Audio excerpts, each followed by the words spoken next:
Greetings to you, conversationalists all across the hallowed ground, the sacred fruited plain, the award-winning, thrill-packed, ever-exciting, increasingly popular,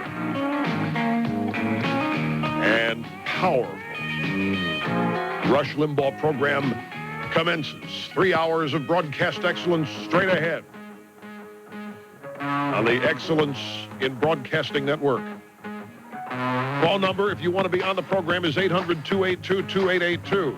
Well, the Iraq situation's over. The Russians and the Iraqis have told us that we'll get what we want, and that it's over, folks. We did it for the children. It's all over. Details coming up. But first, an update on the situation at Arlington. Well, I die and they lay me to rest, even though there's no stars on my chest. I didn't serve and don't qualify. Gonna get me an honor I can buy. Oh, gonna get me an honor I can buy. I'm a big donor, yeah, that's why. Go put the dicks in with Togo West. I'm gonna go to the place that's the best.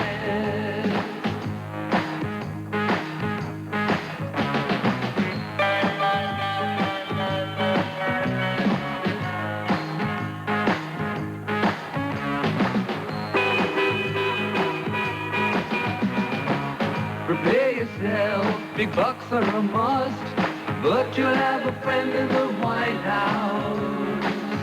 Then you'll know that when you die, Bill will recommend you for that honor you can buy. Oh, he'll recommend you for that honor you can buy. While the deserving are passed on by. When you die and they lay you to rest, you're gonna be with the bravest in the best. Well, I got stacks of documentation here, ladies and gentlemen. I've got letters that have gone back and forth from Max Baucus, Spencer Baucus III, to the Secretary of the Army, Togo West. I have a statement from Lanny Davis that is not conclusive and doesn't include all the information that has been dug up since yesterday's program. So stand by, my good friends. I'm going to give it all to you. And as always, you decide what you wish to do with it, including choose to believe it. Comes from the White House. As soon as our new song is over, honor you can buy.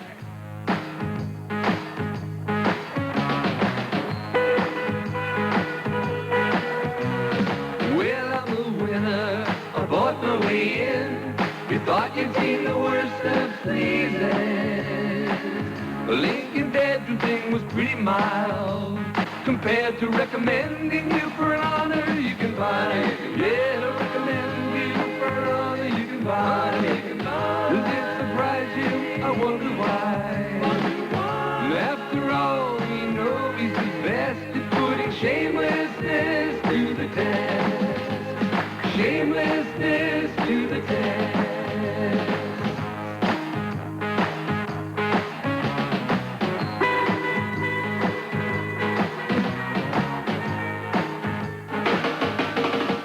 And, of course, Paul Silhan as Paul Greenbaum. And our cover of Spirit in the Sky with Honor You Can Buy. Happy to have you along with us, ladies and gentlemen, as we get started today. Again, 800-282-2882 is the number. All right, the White House yesterday denied the Insight magazine report that alleges that political donors improperly got access to burial plots at Arlington National Cemetery and other national cemeteries. Have the Lanny Davis statement here. He's the official spear catcher at the White House. I want to read the statement to you before providing information so that we put this in the proper chronological order. Here is the statement from Lanny Davis. This president and this administration consider Arlington National Cemetery and other national and veteran cemeteries across the country to be hallowed ground. It would be outrageous for anyone to grant influence or to grant or influence the granting of exceptions under the rules for burial at national cemeteries because of political or fundraising considerations.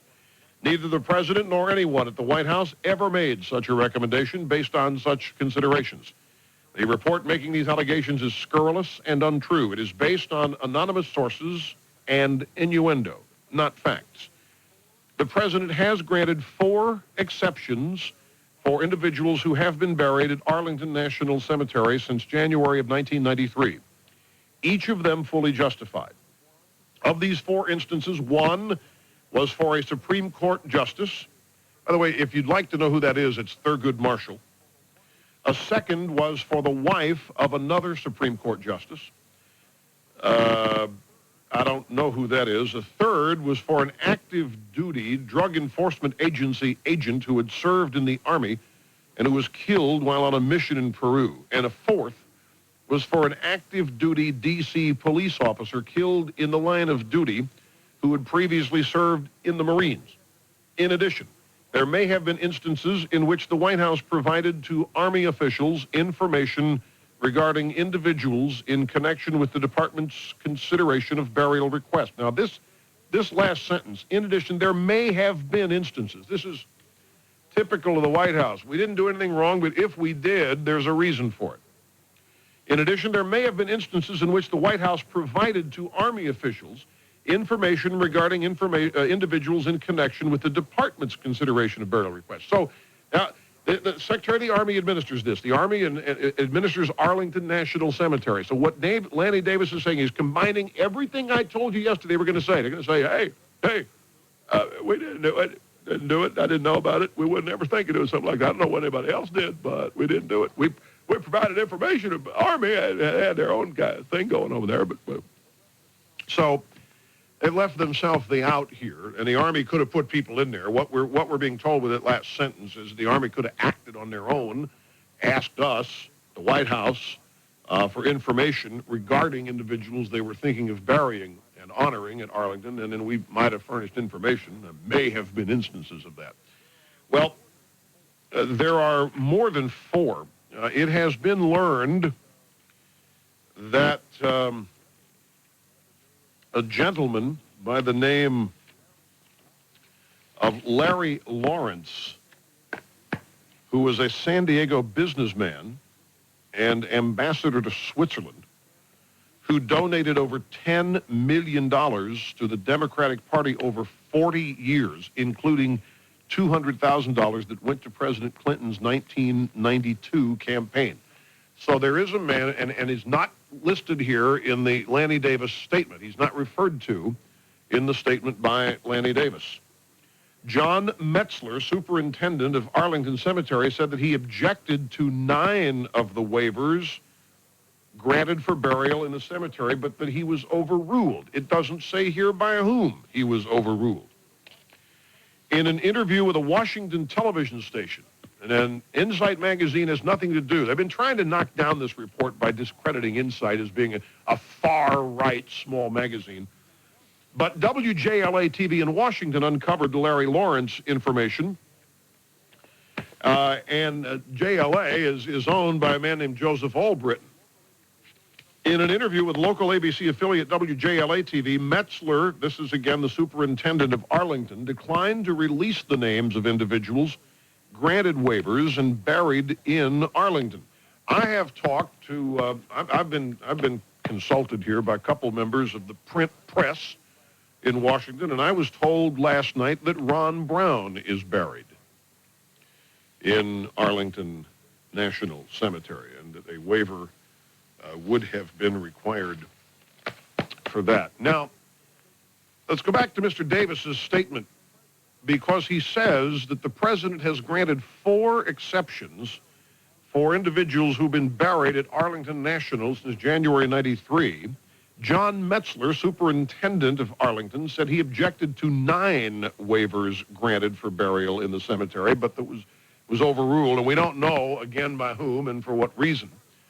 Well, as part of my due diligence last night, I dug deep, ladies and gentlemen, and I have the administration, or whoever is announcing all this, has said that there have been 61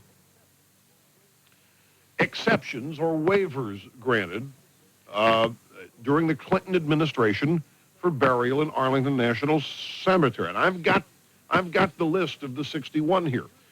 And here is how the list first breaks down. There are 42 family members buried in the same grave with an eligible member. There are 2 reserve component members who died during their term of service. 14 are buried who have military service prior to national service. 2 government officials who provided distinguished service, and I would assume that one of those is going to be Ron Brown, and 1 family member who predeceased a government official with distinguished service, and it's in the same grave. And this is the total of the 61. Now, there's something very interesting about the 61, and that is that the list only goes back to 1994. The list of 61 that's been provided only goes back to 1994. So I'm left to assume here that we have no information on who might have been granted waivers in 1993. The president was the president in 1993. And the dates here begin on 3 January 1994 and proceed to 23 September of this year.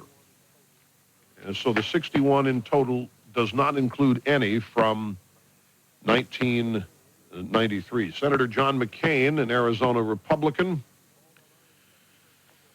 called on Army Secretary Togo West and Veterans Affairs Acting Secretary Herschel Gober to investigate this report. McCain echoed the sentiments of many when he said, "Frankly, I find it difficult to believe that such a despicable practice could possibly have occurred, but even if one occurred, it would be a shameful example of political pandering that demeans the administration and dishonors the service of our nation's veterans." So they're going to be, they're looking at this Larry Lawrence gentleman from San Diego. It seems to me, when I was told this man was ambassador to Switzerland at one time, I remember Clinton took a trip out to Coronado, San Diego area, early in his first term, and stayed at some multimillionaire's estate. And something tells me it was Larry Lawrence. The name rings a bell, and I don't remember for sure about this.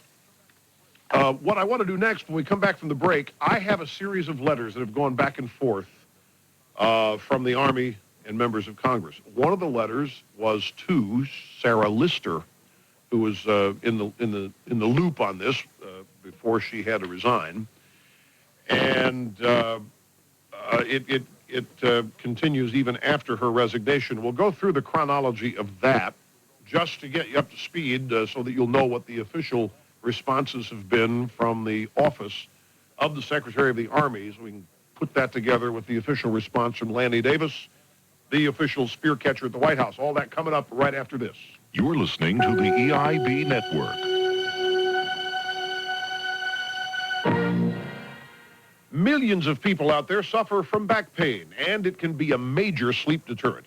You spend all night tossing and turning, and then in the morning, not only do you feel exhausted, but you're also a lot less productive.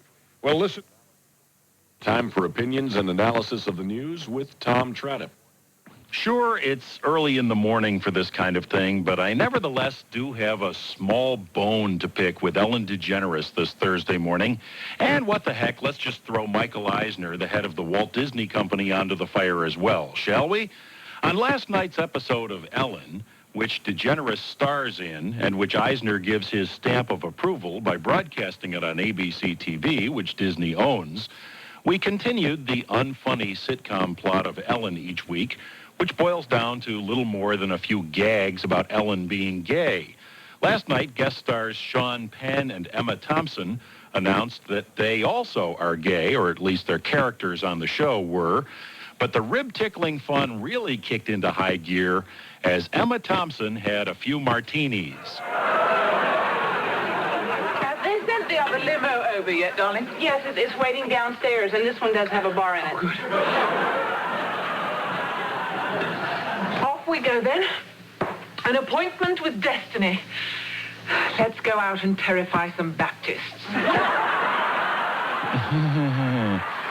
That's a reference to Southern Baptists who've been boycotting Disney over what they perceive as the company's overtly gay stance. Now, maybe I'm missing something, but I doubt if it would be okay if any other TV show had folks saying, let's go out and terrify some lesbians, or let's go out and terrify some Jews. So why, pray tell, is it okay when Ellen pulls this grotesquely juvenile stunt? Meantime, news just released by CBS, it seems that Disney CEO Michael Eisner is going to be profiled on 60 Minutes this coming Sunday. And during the interview, he describes leaders of the Baptist boycott as nuts. Again, is it just me, or is it unlikely that if gays and lesbians were boycotting Disney, Michael Eisner would not be calling them nuts? Dwayne Hastings of the Southern Baptist Convention says he's not surprised by Eisner's broadside. No, we wouldn't have expected Michael Eisner to say anything but that. He's got to deny that. To suggest that there's had any effect at all on his part would be then to authenticate and to verify that the boycott is working. Well, Hastings may not be overly disturbed by Michael Eisner suggesting Baptist boycott leaders are nuts, or by Eisner's ABC having sitcoms broadcasting jokes about going out and terrifying some Baptists. But I am offended. You know, there was a saying during Vietnam, you have not converted a man just because you've silenced him. I believe that's also true on the Baptist bashing that ABC and its boss, Michael Eisner, is so casually engaging in this week. Because the Michael Eisners and the Ellen DeGenereses cannot have it both ways, my friends. They can't decry gay bashing on the one hand and engage in Baptist bashing on the other. Not for long, anyway. Meantime, if I can say this without Michael Eisner calling me a nut, I think Walt Disney would be rolling over in his grave to see the guy who's running the company that still bears his name. For Daybreak USA, I'm Tom Tradup.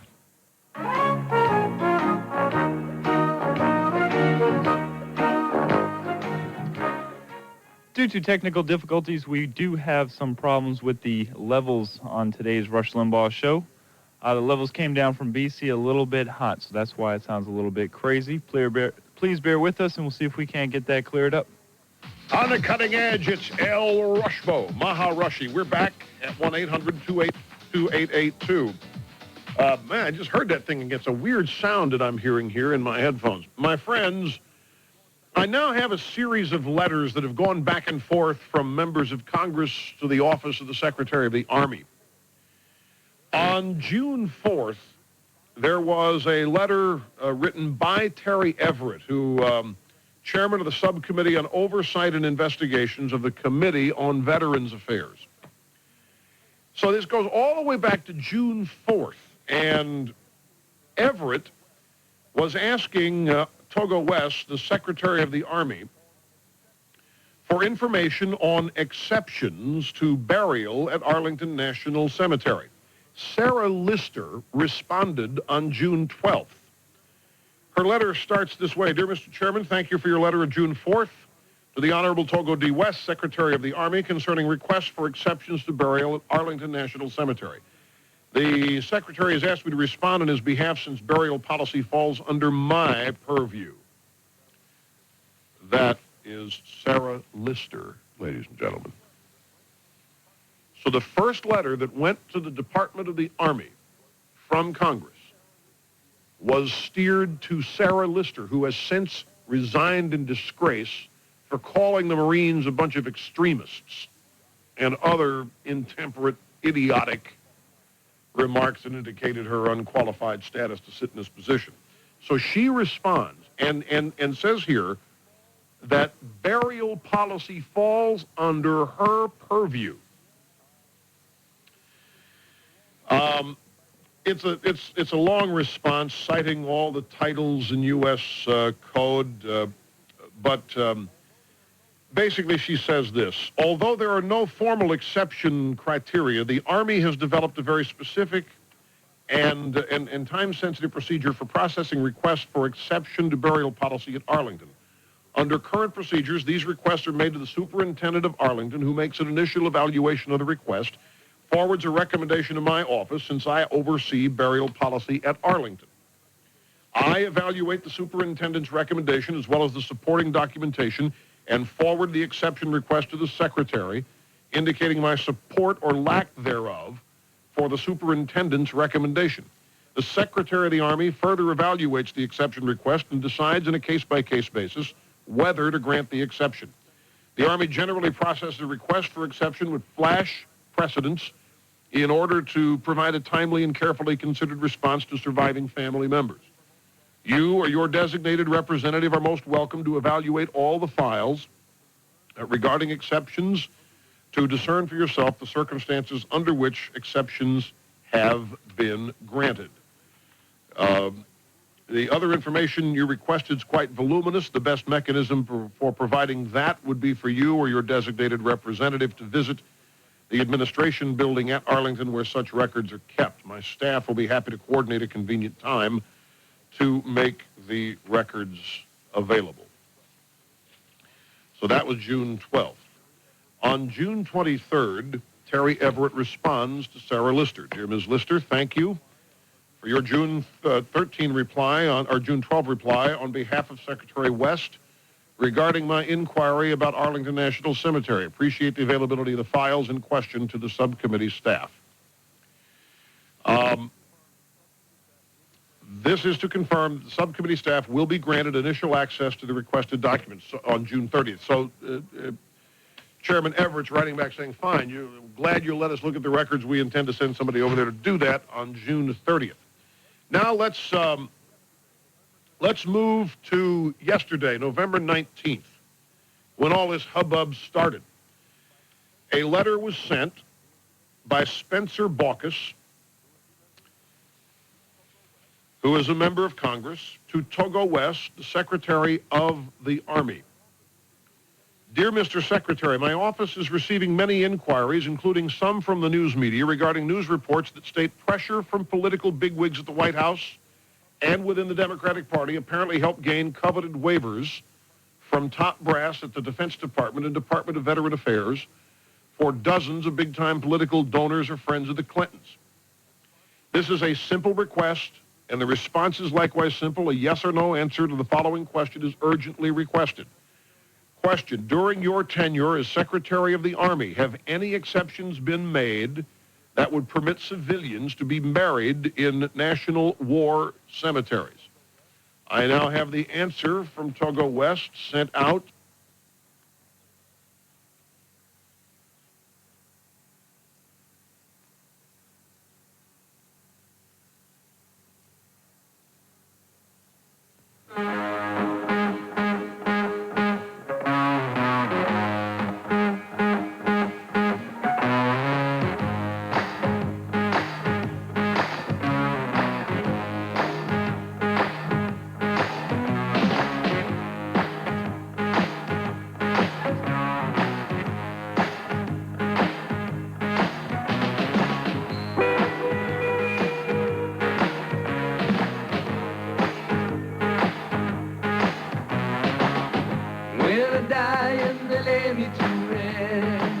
Even though there's no stars on my chest, I didn't serve and don't qualify. Gonna get me an honor I can buy. Oh, gonna get me an honor I can buy. I'm a big donor, yeah, that's why. Go put the fixin' with Togo West. So I'm gonna go to the place that's the best.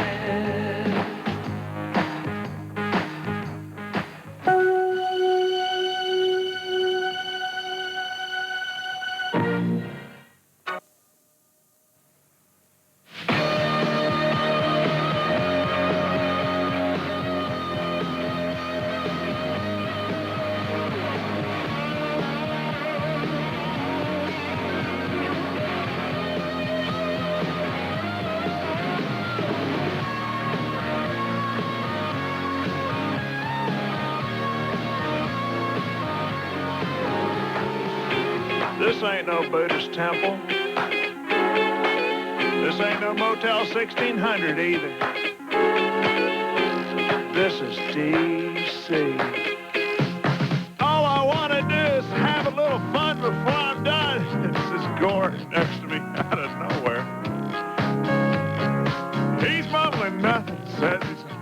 president, but I'm sure he's the world's only living brain donor and perfect VP.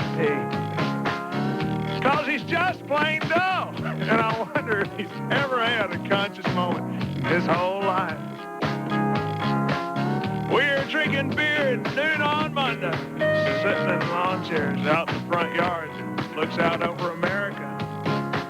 But the good people of this country are out there working hard, paying their taxes, holding their own as best they can while we skirt a few. They want to pay some bills, buy a house, car, save for a vacation or something or other. But there's nothing like Al and me, because all I'm gonna do is have some fun. Pick up some cheerleaders, cruise on Air Force One. All I'm gonna do is have some fun. And when I screw up, I'll just blame Republicans. All I'm gonna do is have some fun until the sun goes down on Pennsylvania Avenue.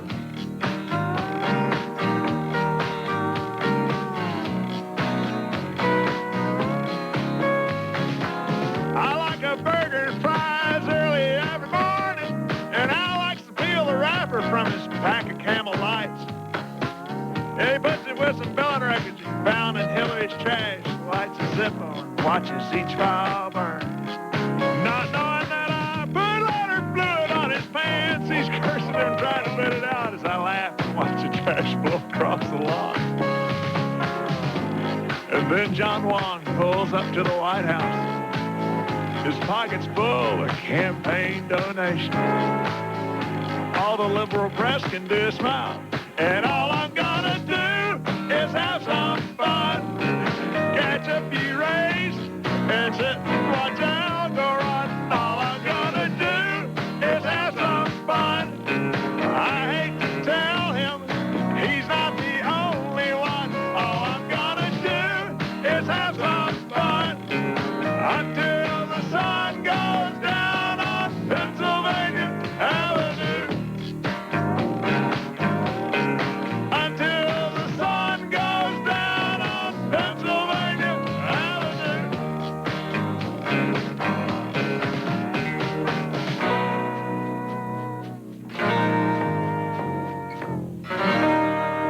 Rush Limbaugh, EIB, twin spin, twin spin.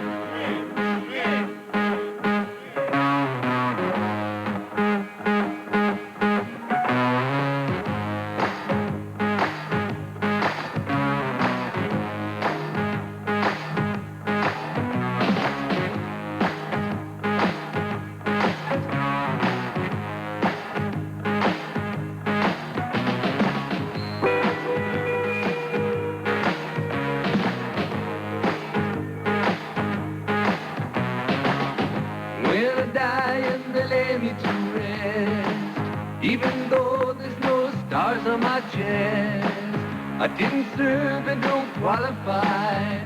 Gonna get me an honor I can buy. Oh, gonna get me an honor I can buy. I'm a big donor, yeah, that's why. Go put the dicks in with Togo West, so I'm gonna go to the place that's the best.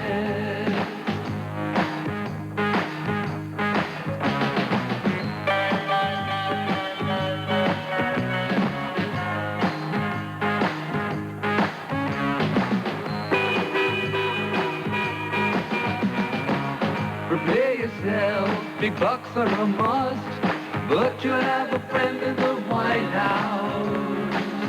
Then you'll know that when you die, Bill will recommend you for that honor you can buy. Oh, he'll recommend you for that honor you can buy. While the deserving are passed on by. When you die, if they lay you to rest, you're gonna be with the bravest and the best.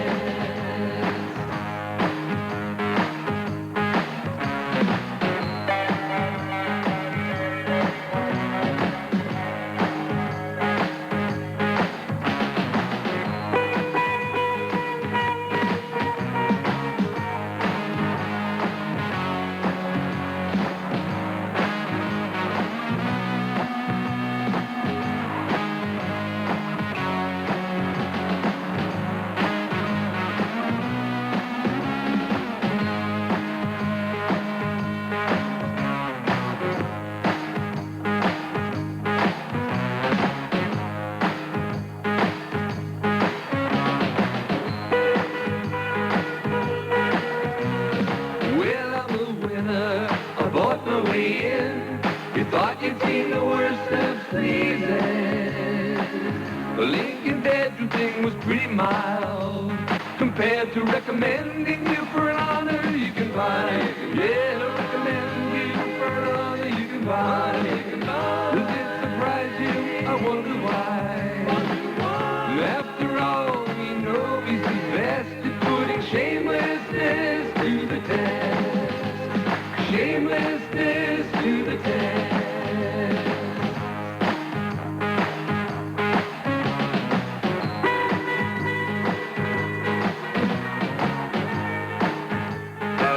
It's Crazy Bill's Christmas Every Day sale! Hey, folks, Crazy Bill here. Are you looking for a special place to put that special person or special pet in your life? Well, do we have a deal for you? Crazy Bill! With special deals you can't find anywhere else! Arlington Cemetery, and it's just chock full of fine, brave Americans.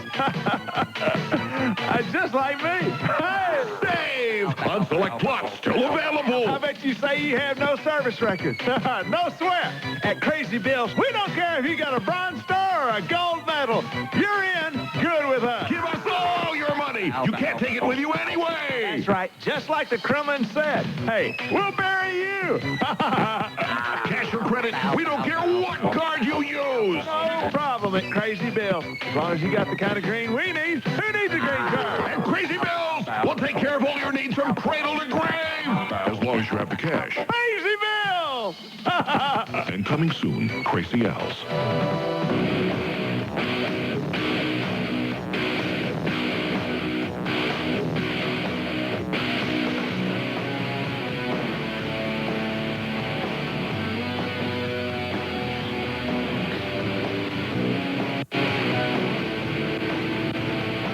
And welcome back, ladies and gentlemen. Tell me, we still have to do the 42 break. I've lost track here as we... Okay, all right. Okay, my friends, I've been hearing some high-pitched squeals in our mic line here, and we lost it. We had to reset a bunch of stuff here, but we're back. And where I left off was Togo West's response to Congressman Baucus. Now, Congressman Baucus's question was very simple. During your tenure as Secretary of the Army, have any exceptions been made that would permit civilians to be buried in national war cemeteries? And Togo West's response doesn't address that. His response on November 19th is pretty inclusive. He says, thank you for providing the opportunity to respond to concerns regarding burial criteria at Arlington National Cemetery. These suggestions that exceptions for burial at Arlington are being granted for political consideration or worse, for political contributions are untrue.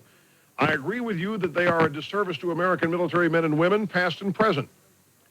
Burials at Arlington are based on service to the nation. I have granted no exceptions based on political considerations, contributions, or affiliation.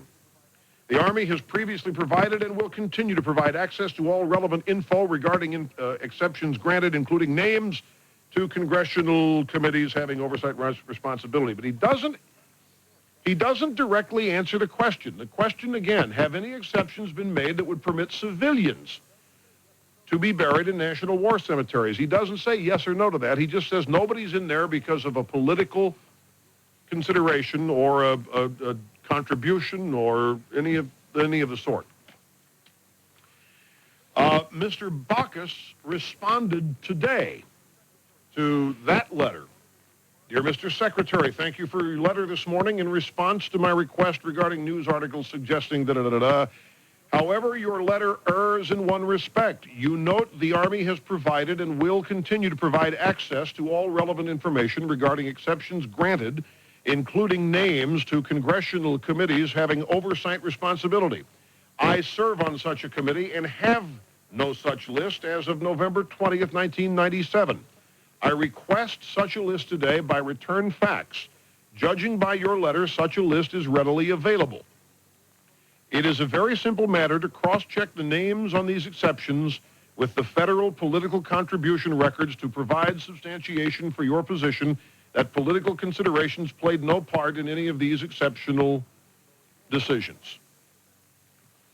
So again, Baucus has said, thank you, Congress, or thank you, Mr. Secretary, but you haven't fulfilled my request. You say the Army has provided and will continue to provide access to all relevant information regarding exceptions granted. Oh, I serve on such a committee and have no such list as of November 20th. This would be the names, by the way. No names have been released, and the Congress has reserved the right to release the names. Don't forget now, Sarah Lister, under whose purview all this fell when she was Assistant Secretary of the Army, asked Congress to keep the names private, and the congressman sent back a note saying, we're going to do with this what we want, basically. So Mr. Baucus, Spencer Baucus, from Alabama, is asking Togo West today to furnish the list of names. Because unlike what his letter says, such a list has not been forthcoming. That's the latest as of now. Member of Congress and the Army Secretary going back and forth in a mild dispute here over whether, in fact, all relevant information has been made available to requesting members of Congress. Let's take a break. And again, I apologize for that technical problem that we had mere moments ago, but we got it fixed fast. And I want to thank Steve Uckerman and Mike Mamone for moving into, and thank myself, too, because I had quite a bit to do with this. It was my will. It was my demand. My inner requirement. Working with Uckerman and Mamone's hands and minds that got it done. We'll be right back after this, so stay with us. You're listening to the EIB Network.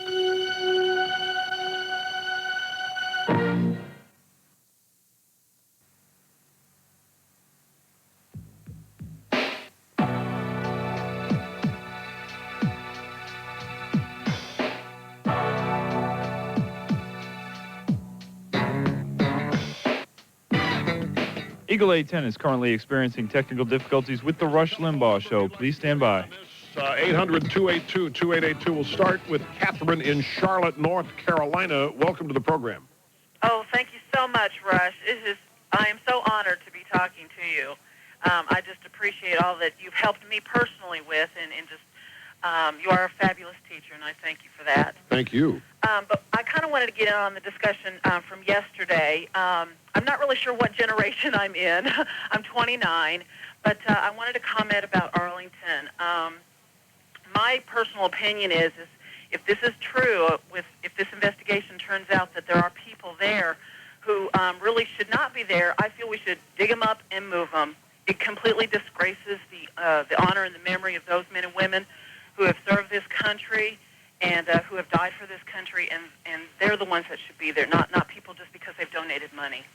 All right, thanks, Catherine. I imagine that's going to be a pretty common and popular point of view should this turn out. I want to say one thing about the coverage of this. I've been looking at the newspapers today, and I've been looking at the news wires. And just so you know, in case you haven't glommed onto this yourself, the mainstream press that is reporting on this, in some cases, is reporting it as a far right wild guess. The latest in a number of far right efforts to discredit the president. I saw one report today where Insight magazine was in effect laughed at, impugned dearly. No radio talk show host names were mentioned in any of the stories that I've seen, but the whole genre of talk radio was once again denigrated. And this is one of the things that frustrates me the most. And it's no doubt it frustrates you too. You know, Inside Magazine does not have a reputation as nor does the Washington Times have a reputation of digging up stuff that's not true and running with it. They dig up news the mainstream media ignores, and here's a classic example of it.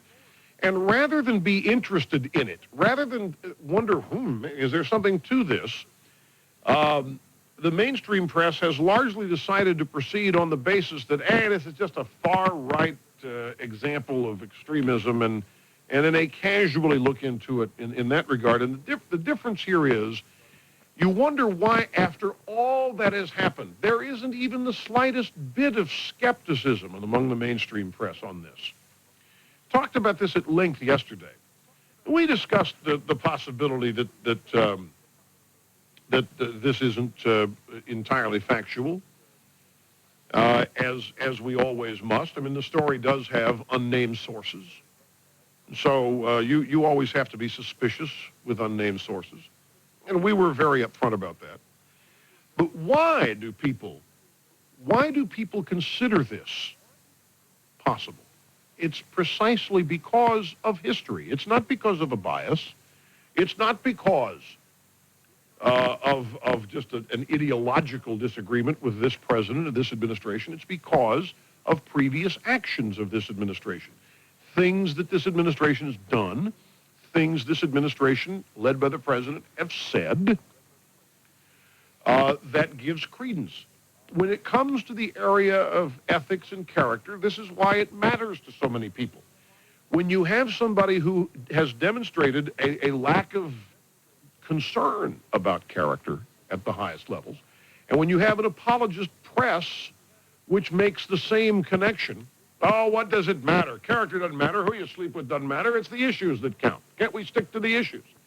Well, when things like this come up, people who are naturally going to question the character of the president, and a president who himself seems not to be concerned with a lack of character, it's only natural that people are going to consider this possible.